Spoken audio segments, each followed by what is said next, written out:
যারা কথা কথাই বলতো খেলা হবে, আজকে তারা কোথায়?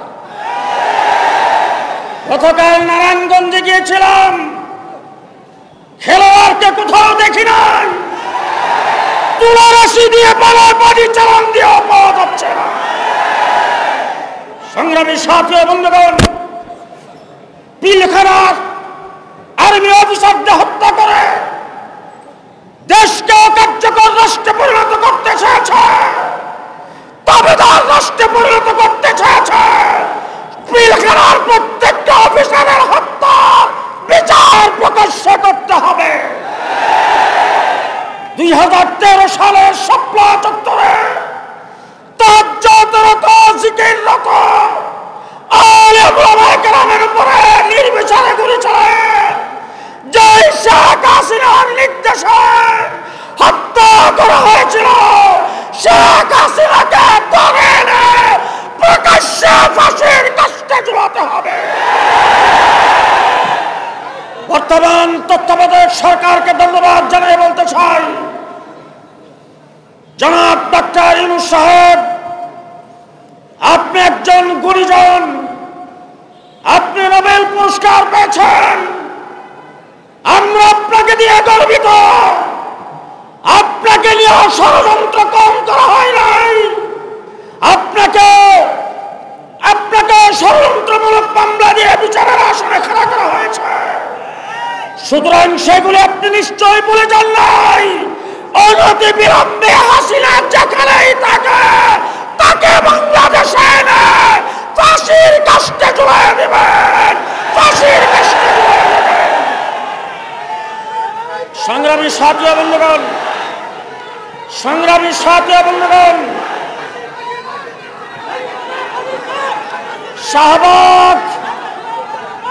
শাহবাগে নাস্তিকার মুরতাদরা আল্লাহর নবীর ইজ্জতের উপর যখন আক্রমণ করেছিল, আল্লাহ মোহাম্মদ শফি রহমাতুল্লাহ আলাইহির নেতৃত্বে শাপলা চত্বরে আমরা জমায়েত হয়েছিলাম।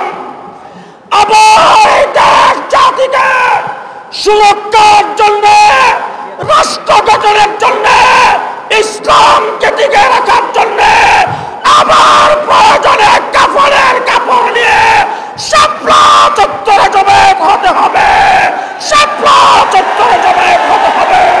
নাসরুম মিনাল্লাহ, ফাতহুন করিম, ওয়াবাশশিরিল মুমিনিন। আসসালামু আলাইকুম।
বলি, আওয়ামী লীগের 5 বারের শাসন, শেখ মুজিবের শাসন, শেখ হাসিনার 4 বারের শাসন প্রমাণ হয়েছে আওয়ামী লীগের শাসন ফেরাউনের শাসন।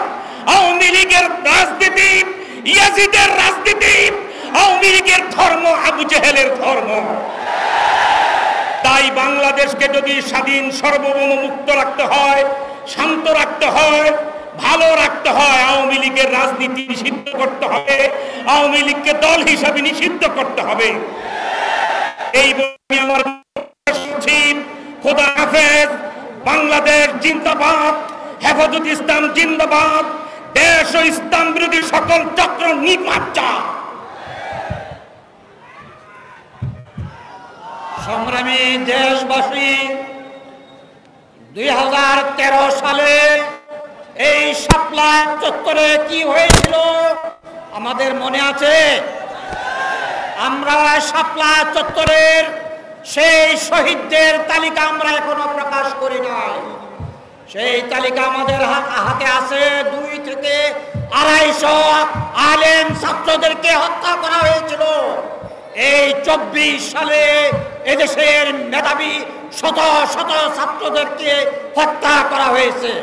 আল্লাহ পাক রব্বুল আলামিন এই জালেম শাহীকে এই শাহাদতের বিনিময়ে এই দেশকে নতুন ভাবে স্বাধীনতা দিয়েছেন। এই জন্য কালিমাতুশ শুকর আদায় করি আলহামদুলিল্লাহ। আমরা সেই শাপলা চত্বরের শহীদদের বিচার চাই, ছাত্র হত্যার বিচার চাই, 57 সেনা অফিসারের হত্যার বিচার চাই। এই পর্যায়ে আপনাদের সামনে গুরুত্বপূর্ণ বক্তব্য রাখবেন হেফাজতে ইসলাম বাংলাদেশের কেন্দ্রীয় নায়েব আমির হযরত মাওলানা আহমদ আলী কাসেমী। হযরত মাওলানা আহমদ আলী। ছাত্র জনতার সংগ্রামের মাধ্যমে এই খুনি সরকার 5 তারিখ দেশ ছেড়ে পালিয়ে যেতে বাধ্য হয়েছে। খুনি হাসিনা যে দুর্নীতি এবং খুন খারাপি করেছে, এই জন্য বর্তমান তত্ত্বাবধায়ক সরকারকে আমি অভিনন্দন জানিয়ে বলতে চাই, অনতিবিলম্বে শেখ হাসিনাকে দেশে ফিরিয়ে এনে তার বিচার করতে হবে। বাংলাদেশের প্রধান বিচারপতি আজকে পদত্যাগ করেছে। আপনারা জানেন এই সমস্ত বিচারপতিদের মাধ্যমে অনেককে ফাঁসি দেওয়া হয়েছে। তারা ছিল আওয়ামী লীগের এবং শেখ হাসিনার অনুগত বিচারপতি। সুতরাং এই সমস্ত বিচারপতিদের অপসারণ করে নতুন বিচারপতি নিয়োগ দিতে হবে। 5 তারিখ বাংলাদেশ স্বাধীন হলো, আওয়ামী লীগ নতুন ভাবে নৈরাজ্য সৃষ্টি করে এই স্বাধীনতাকামী মানুষকে কলঙ্কিত করার ব্যর্থ চেষ্টা করা হয়েছে। সেই জন্য আজকে আমরা হেফাজতে ইসলাম আওয়ামী লীগের এই নৈরাজ্য তারা যেন করতে না পারে, হেফাজতে ইসলাম বাংলাদেশের প্রতিটা ইঞ্চি পাহারা দিবে। কোনো মন্দিরে হামলা করতে দেবে না, কোনো স্থাপনায় কোনো রকমের হামলা করতে দেবে না। হেফাজতে ইসলাম সেই সমস্ত স্থাপনা রক্ষা করবে। পরিশেষে বলতে চাই, হেফাজতে ইসলামকে শাপলা চত্বরে খুন করা হয়েছে। আমাদের সন্তানকে, আমার নিজের সন্তানকেও গুম করা হয়েছে। হেফাজতে ইসলামের 2021-এ আমাদেরকে শহীদ করা হয়েছে, পঙ্গত্ব বরণ করা হয়েছে এবং 2024-এও আমাদের অনেক ভাইয়েরা শাহাদত বরণ করার মাধ্যমে ছাত্র জনতার সংগ্রামে এই দেশ স্বৈরাচার মুক্ত হয়েছে। এই জন্য এই দেশকে আমাদের সবাই মিলে আমরা ছাত্র জনতার পাশে আছি, পাশে থাকবে। হেফাজতে ইসলাম ছাত্র জনতার সাথে কাজ করতে প্রস্তুত আছে।